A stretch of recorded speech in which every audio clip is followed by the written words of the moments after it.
And the Justice Department says it will appeal the judge's ruling that ended the federal mask mandate if the Centers for Disease Control determines that the federal mandate is needed. Alex Brisset joins us from Washington for more on that. Alex, what do we know at this point about the CDC's role in this process and its stance right now?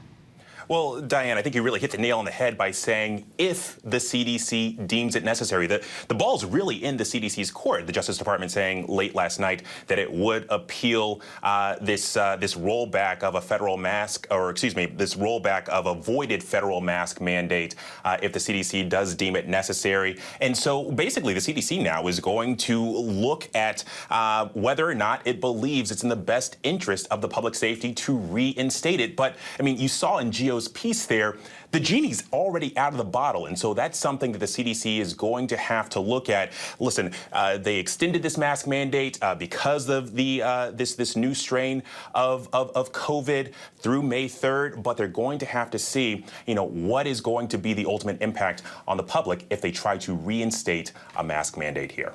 Now, the federal mandate was set to expire in 2 weeks after the White House had already extended it. So why challenge the judge's decision if the mandate was ending soon anyway?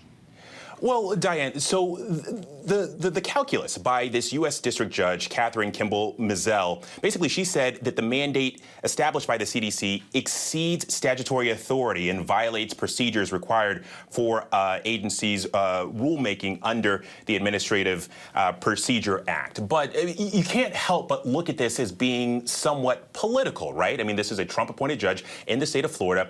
And also keep in mind that throughout this pandemic, these airlines specifically have had headline after headline of unruly passengers because of these mask mandates. Last month, the CEOs of all the major American airlines actually wrote a letter to President Biden urging him to roll back these procedures. We've already seen them rolled back in certain localities, and so that is part of this as well.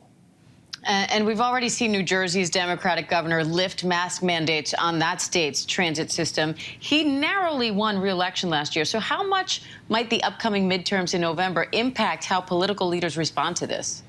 Well, what's interesting, Diane, is that this issue is a lightning rod, right? And so certainly we've seen it politicized, certainly by Republicans talking about the slow rollback and return to normal life.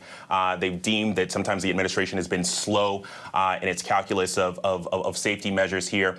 But also the Biden administration hasn't really been fighting back on this because, I mean, at this point, a lot of localities have reversed their mask mandates. And so, you talked about this kind of patchwork where you see cities like New York or Chicago and other places that still have mask mandates in place and other places that have completely rolled them back. I think you're going to see this play out politically based off of how the voters in these localities view safety and view how their legislators should go about protecting the public during COVID.